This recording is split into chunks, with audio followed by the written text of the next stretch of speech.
wax seen i àq ak seen i yelleef parce que bés bi tey loolu lay màggal di journée internationale des droits des femmes donc ñu leen ciy bàyyi xel bu baax a baax mii noon ngeen ko aljuma gu jot professeur Mbaye Thiam la ñu amoon habitude di koy dalal ci waxtaan bi tey nag mu nekk ci yitte ndax am mbokk mu wàññeeku ñu koy jaale bu baax a baax ci sama kàddu groupe bi yëpp di koy jaale te koy ñaanal moom mi génn àddina suñu borom yërëm ko te xaree ko ci aljana yi gën a kawe ak ñëpp ñi nga xamante ni ñoom di suñu way ndaw yi ma woo Ibou Fall am mbégte saa su ne di ànd ak moom ci waxtaan bi maa ngi lay nuyu bu baax te di la dalal ci xew-xewu jamono. Mohamed maa ngi lay nuyu di nuyu say kilifa nuyu say auditeurs say internautes ak téléspectateurs yi. tey moom convocation bi. waaw non et puis ñu profito jaale comme def nga ko ba pare xanaa duma ci dellu le professeur. Voilà waaw ñu ngi nii de tey la bésu jigéen ñi de xaw ma nag. man xaw ma lu tax invité woo ci jigéen ñi sax. kenn ñëw toog. non mais man daal nga yëpp. ñoom depuis 5h45 ñu ngi. danaa wax ak say kilifa matinal bi. ay tey fi ñu toll nii dama nekk ci position bu xaw a délicate. moo gën a wóor de. alors tey ñu tàmbalee politique bi laataa ñuy ñëw ci 8 mars bi. parce que gis nañu ni keroog ginnaaw bi gouvernement bi annoncé le président moom ci boppam le 24 ngir élection yi conseil constitutionnel. moom le 31 la jàppoon mais nag déggoo mujj na am parce que démb gis nañu communiqué bi nga xamante ni 7 sages yi génnee nañu ko ànd ci 24 bi nga xamante ni moom la président annoncé campagne bi ni ki ëllëg ci minuit dina tàmbali donc ñi nga xamante ni ñoom ñoo di candidats yi ñi ki tey ji daañu dem defi seeni enregistrement ca RTS donc donte naam mbir mi wàññi nañu ko mais quand même dinañu dem ci présidentielle boo xamante ni date bi ñu ngi ko doon xaar c'est le 24 mars. Non, et je pense que c'est la bonne décision parce que en cas de deuxième tour parce que man gëm naa ne dina am le 31 mars peut être le jour d'avant le 2 avril nga xam ne la question est réglée. Parce que soo ko defoon le 31 mars premier tour et qu'il y a un deuxième tour forcément on irait après le 2 avril. Mais là, c'est encore possible. Bon, les gens, ils vont faire une semaine de campagne. Ça suffit. De toute façon, sama gars yi ma gis am na ci ñoo xam ne amuñu lu ñu wax dañuy teel rek waaye amuñu programme amuñu dara. Non. Bon, en tout cas, man, je suis soulagé. Parce qu'au moins, on sort de la zone d'incertitude. waaw xam nañ ne daal. Au plus tard le 2 avril dinañ xam fan lañ féete te loolu ci ëpp solo. loolu moom moo ci ëpp solo et loolu moom moo nekkoon càkkute fi ñu gis ni sax ñoom ñu bëri ci candidat yi dañu ànd ci loolu donte naam temps bi ñu waroon campagne wàññi nañu ko li nga xamante ni peut-être moom moo nekkoon seeni mbëbët yëpp du mën a am mais maintenant il faut ñu adapté wu ci contexte bi nga xamante ni ci la ñu nekk et moo ne yow wax nga ko fi lu yàgg que ni. campagne bii nii dana tax lu bëri mën a leer ci bopp askan wi parce que élection bii nii dafa xaw a am benn particularité. waaw parce que loolu du si indi benn inconvénient. non au contraire xam nga li ci neex c'est que c'est le talent qui va parler xam nga ay sanctionné ay yëpp. bon su doon on aurait été comment dire ça. genre référendum la naroon nekk su doon le président sortant était c'est-à-dire que les gens se diraient avec ou contre lui. Maintenant duñ sax déglu ñeneen ñi mais aujourd'hui même si y a un candidat qui représente le camp présidentiel et je pense qu'ils sont même plusieurs parce que loo ci mënti dégg muy Ali muy Ndiaye muy Boun Abdallah Dionne Mame Boye Diao ils sont comptables du bilan de Macky Sall de Benno Bokk Yaakaar donc plus Amadou Ba et là maintenant les gens vont avoir le choix c'est-à-dire que pour man le prochain président c'est une nouvelle ère qui va s'ouvrir pour nous dañuy tëj benn ubbi beneen. Maintenant espérons juste qu'on va élire le meilleur. waaw enfin quand je dis le meilleur c'est le moins mauvais. Pourquoi le moins mauvais? Ah, tu sais, man je demeure persuadé que la manière dont on a autorisé tout le monde à se lancer en politique, ça a fait drastiquement baisser le niveau des débats qui aujourd'hui pratiquement on est dans le fait divers en politique. Ça veut dire que ceux qui ont, à mon sens, cette hauteur-là, qui ont cette mystique de la République, de la politique, du bien commun et de l'intérêt général, je les vois très mal s'engager dans ce genre de bataille de borne-fontaine, quoi. Waaw. Ils ont peut-être des choses plus importantes à faire que de... Parce que fi mu nekk nii à part xëccoo teraanga ñen defuñ fi dara te xëccoo teraanga bi dafa mujj ñaaw sax. Parce que ñu ngi dóorante ñu ngi rey ñu ngi taal ñu ngi saagante.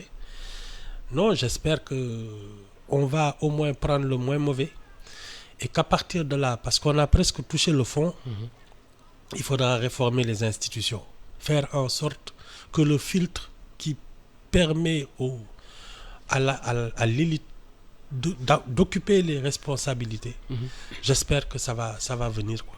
Alors léegi yaa ngi doon wax ni cette fois-ci dina am luy changer ci élection bi mooy que ni ñu bëri ci askan wi duñ ne on vote pour ou contre régime bi nga xamante ni ñoom ñoo fi nekkoon, mais on pourra choisir quand même un des 19 candidats yi nga xamante ni moom moo fi nekk. Mais avec tout ce qui s'est passé dernièrement, décision yi nga xamante ni président Macky Sall jël na ko et ñu bëri ñu jàpp ni daf si juum, loolu est-ce que mënul dal ci kaw candidat wam bi mu taamu moom di Amadou Ba? Est-ce que du payer le prix bi nga xamante ni moom moo fi jot a jaar? De toute manière man ni ma ko gisee, oui, il y a des gens bon qui ont envie de changement et que suñu xalaatee ne un Amadou Ba c'est la continuité, c'est clair que ils vont le sanctionner. Maintenant man ni ma ko gisee, oui, mooy balaa ngay mbéj gémmiñu sàmba nga xam lu muy wëlis. Je conseille aux gens d'écouter et d'observer les candidats, ne pas avoir de préjugés. Ku ci nekk daal déglu ko seetlu ko laajte balaa ngay tànn ba jour vote ba vraiment ne pas avoir un vote dans l'émotion. Xam nga xel mooy voter parce que yow sa tawat te loolu loo tax vote am solo, c'est le moment où chaque Sénégalais a le même droit.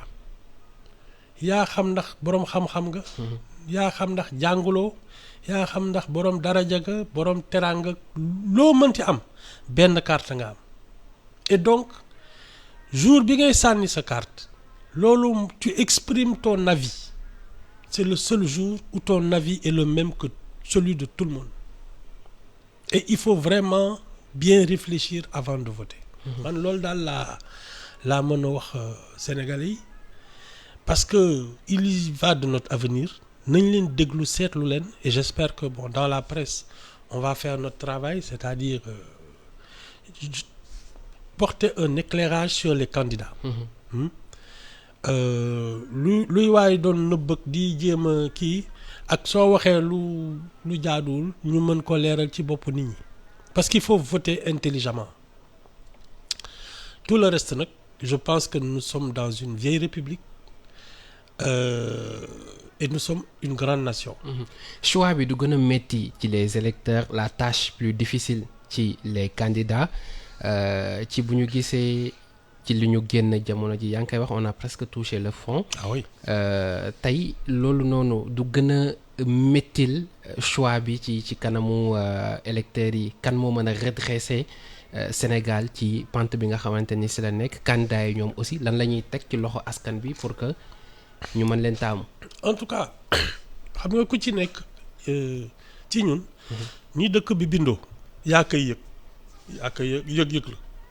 yëg-yëg bi mënul nekk benn si ñëpp. non ku ci nekk ak ni nga gisee dëkk bi ak li nga ci soxla ak li nga ci nam, te loolu bi ci gën a bi jara moytu mooy ngay voter xol, parce que ñun de toute façon on est dans l'émotion souvent suñu dënn daal moo ñuy jiital lii jara ci man ce vote est important bañ a voter dënn voter ak sa xel xoolaat dëkk bi xool nit ñi déglu leen seet lan nga ci nam kan moo ci gën a xam li xew ci réew mi ak kan moo ci wax loo xam ne mën nañ koo dégg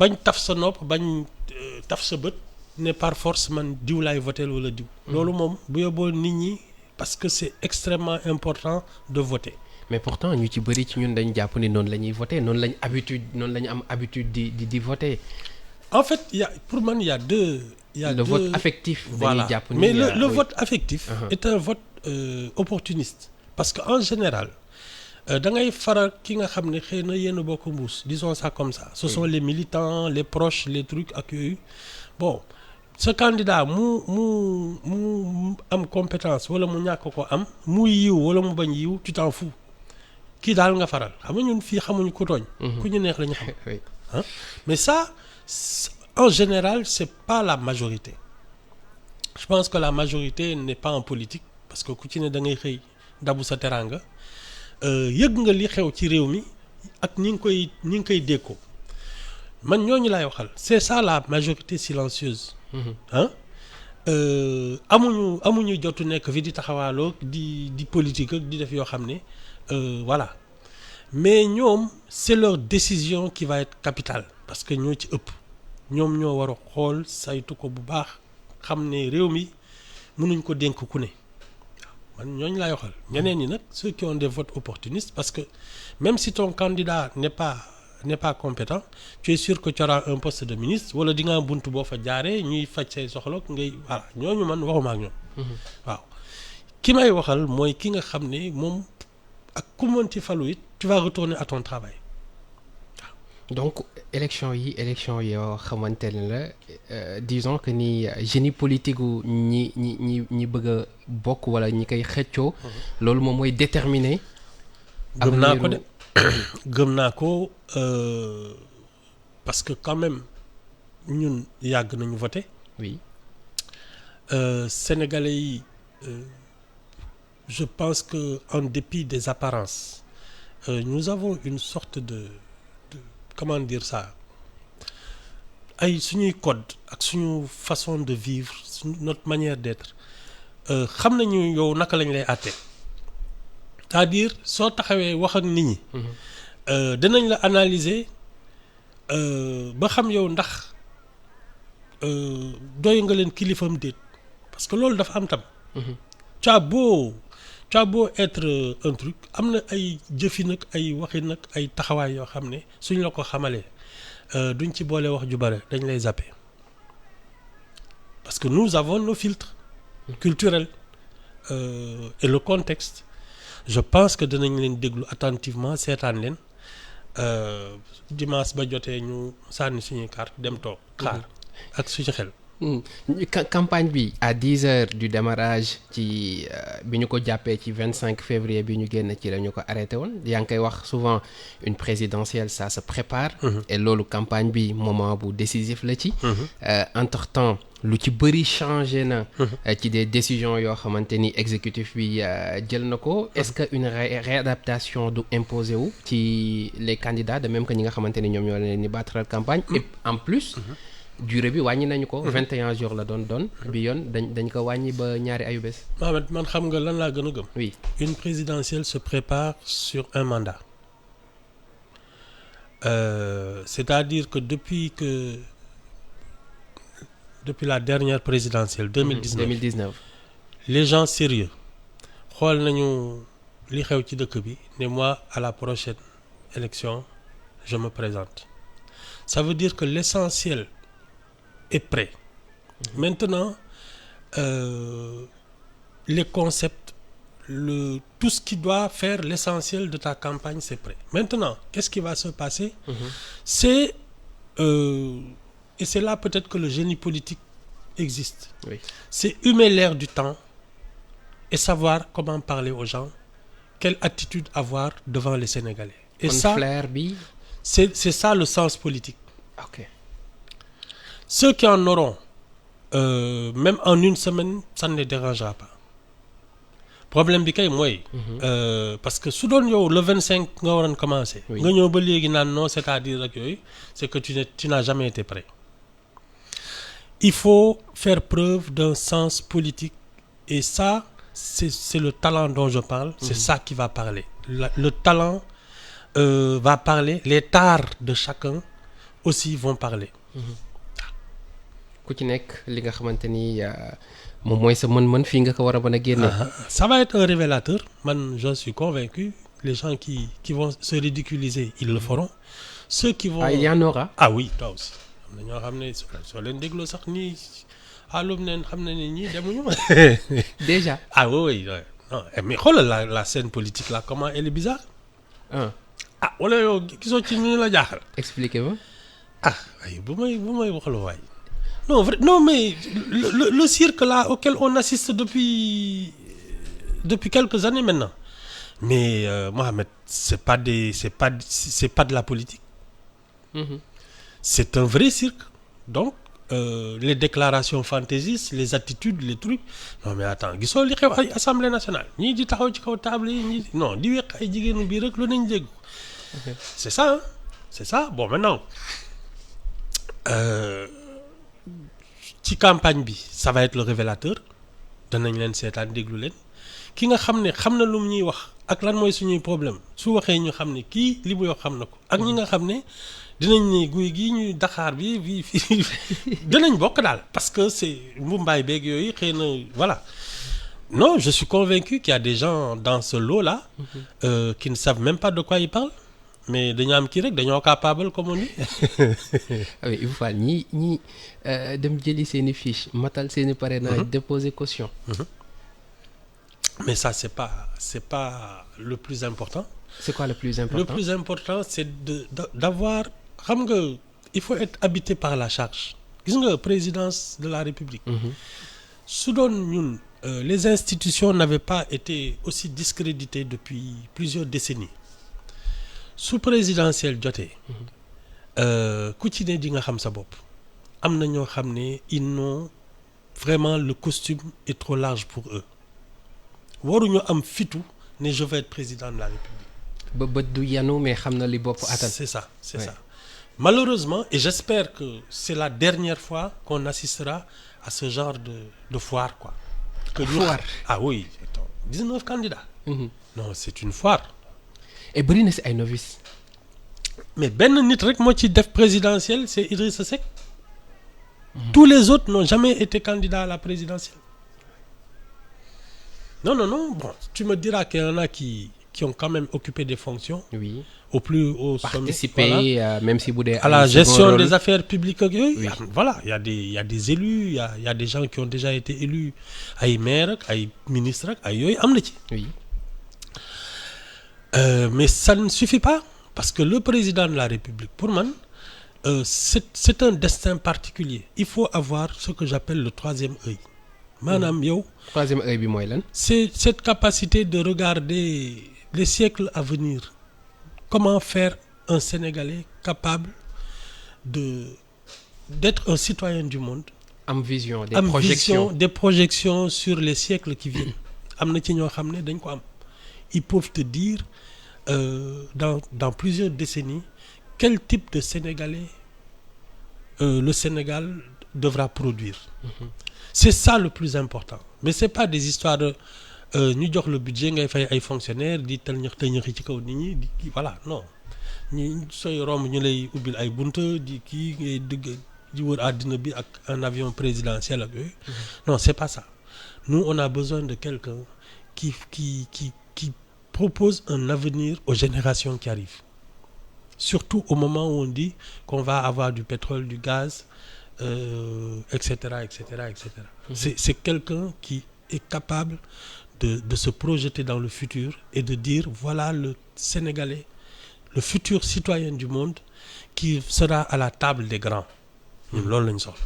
alors tey parce que bi mu koy tànn Macky Sall waxoon na ko que ni Amadou Ba mooy son candidat et que lui il sera à ses côtés ci élection yi mënti dem maintenant avec tout ce qui s'est passé est-ce que ce serait un atout wala mu doon gàllankoor s'il descend lui sur le terrain à côté de son candidat. Pour man Macky Sall ne peut plus aller en politique. Il ne peut plus aller en politique. Non. Pourquoi? Parce que tu sais, on vote pour le futur, pas pour le passé. Lui, il n'a plus de pouvoir. Les gens ne se projettent plus avec lui. Amatu fi njëriñ. On va voter pour quelqu'un dont on se dira d'ici 5-10 ans, c'est lui qui va décider de notre destin. Mais man mës naa fi def lii ak yooyu. Mais on ne vote pas pour ça. Donc amu fi njëriñ. Et pourtant ñun dañuy tàmm di gis ñëpp ñu nga xamante ni élection yi fi jot a jaar kon ñu si bëri ci loolu la ñuy sukkandiku pour dagaan baatu askan bi lii lañ fi def lii lañ fi jot a def. lii lañ bëgg a def lii moo des ci suñu liggéey. mais su doon loolu. kon les présidents sortants ne tomberaient jamais. parce que ils sont les seuls à présenter un bilan. Abdou Diouf bi muy affronté Wade en 2000. Wade n'avait pas de bilan. Oui. C'est Abdou Diouf qui en avait un. Ça n'a pas empêché mu daanu. Wade mais quel bilan. waaw mais quel bilan. Il est parti avec 48%. Ça veut dire que am na ñu ko déglu. Il y en a qui se sont dit moom moo gën Wade. Et 48% pratiquement de l'électorat. Donc c'est pas rien. Wade pareil. góor gi dolli ñoog yooyu yëpp. terewul. Les gens ne votent pas parce qu'il avait plus l'âge où on se dit il peut porter notre avenir. Déjà. Espoir bi moo xawoon jeex ci. Ah mais attends 80 xaw ma ñaata an il avait combien quel âge? Ouais. Non, tu peux pas. Les gens votent pour l'avenir. Tu as un bilan. Mais tu as été élu pour ça et payé pour ça. Donc ça, c'est terminé. Lii ñu mën a voter mooy yow fan nga ñu jëmee. C'est ça qui est important. Macky Sall n'a rien à faire dans cette campagne. Au contraire, je pense qu'il devrait rester pour garantir la neutralité des élections.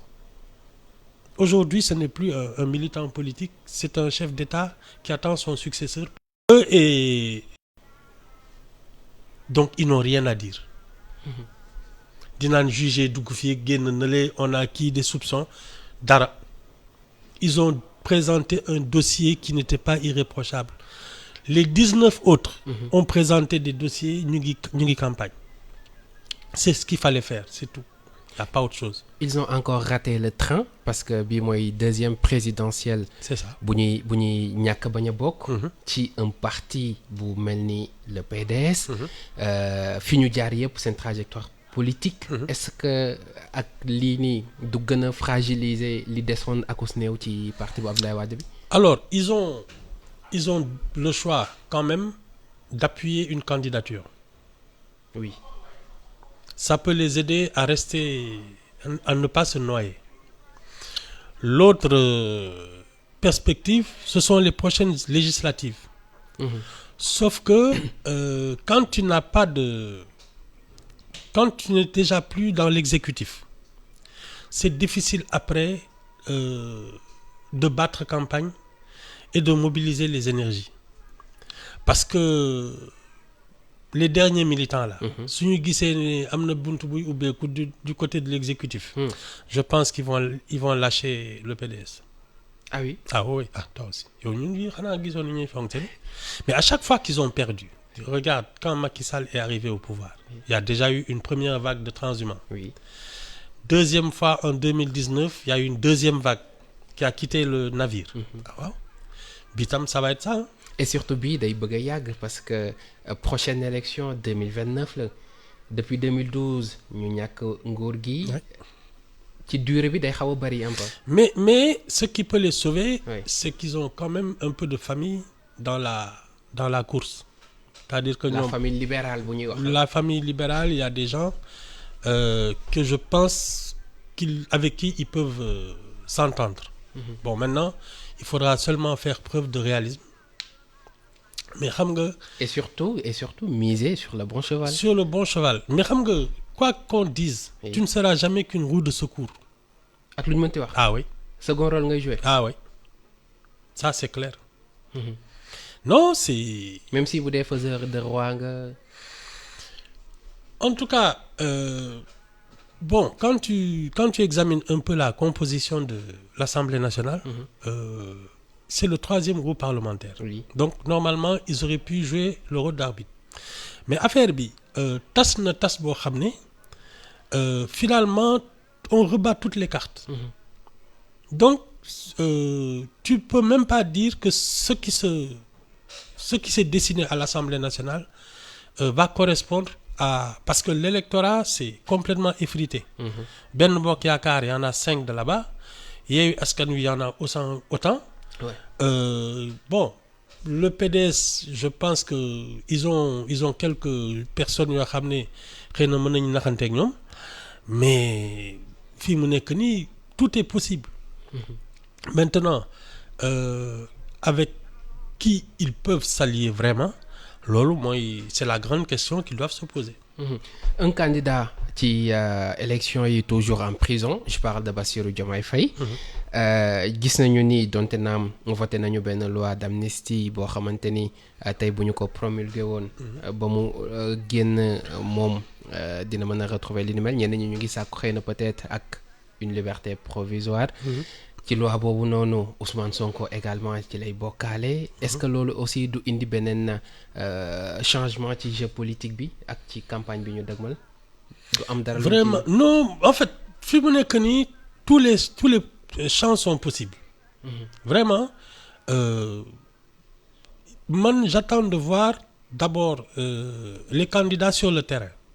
Parce que gisuma fi koo xam ne def na fi lu fait suñuy bët. Pour l'instant. Maintenant le révélateur ça va être la campagne qui pourra convaincre les Sénégalais. Ce n'est jamais gagné d'avance. Man affaire quel qu'il soit hein, les talents moom ils vont parler quoi et les tares aussi surtout. Les tares. Ah oui am na ñoo xam ne suñu taxawee wax nga ne bon kii classé ko bàyyi mu jàll. Mais est-ce que du gën a métti kon ci koo xamante ni dañ koy waxal parce que moom bu dee génnagul ba léegi bu ngi ci kaso bi idée bi ñu amoon départ mooy temps d'antenne bu ñuy am ak seen candidat yu ñu lancé ndoo comme Habib Sy comme Cheikh Tidiane Dièye ñu jàppale ko ci mbir boobu noonu. Bon la coalition Diomaye président également wàcc sur le terrain am boobu noonu tey bu ñu lay waxal est-ce que du gën a métti parce que am na ci ñoo xam ne dañuy xaabaabal. Leen de mën naa la ko wax. Oui. Les promesses là de woy dañ lay solee. fii mu nekk nii. bopp sa bopp lay nekk. Ah mu yéen. Yow candidature à la présidentielle. Waaw yow tu te dis que tu as une chance d'être président de la République. da nga koy saraxe. Je crois pas à ça. Je crois que chacun roulera pour ça. Léegi nag. Ah non, mais en cas de deuxième tour non. En cas de deuxième tour la ñuy commencer di naxante mais premier tour nii bopp sa bopp la chacun va faire en sorte d'engranger le maximum d'électeurs. Kon y aura des surprises ci campagne bi. Mais il ne peut y avoir que des surprises parce que fi mu nekk nii ñi fi nekk presque xamaluñu leen dara en matière de campagne présidentielle. Il y a qu'un seul qui a déjà fait 2 campagnes électorales. 3 xawma. Oui, mooy Idrissa Seck. oui. Moom dong lañu fi mës a gis en campagne. Tous les autres c'est la grande interrogation.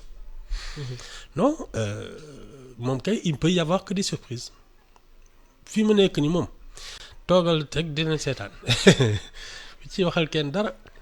maa ngi fàttali de enregistrement yi RTS ci kanam tuuti la à 10h.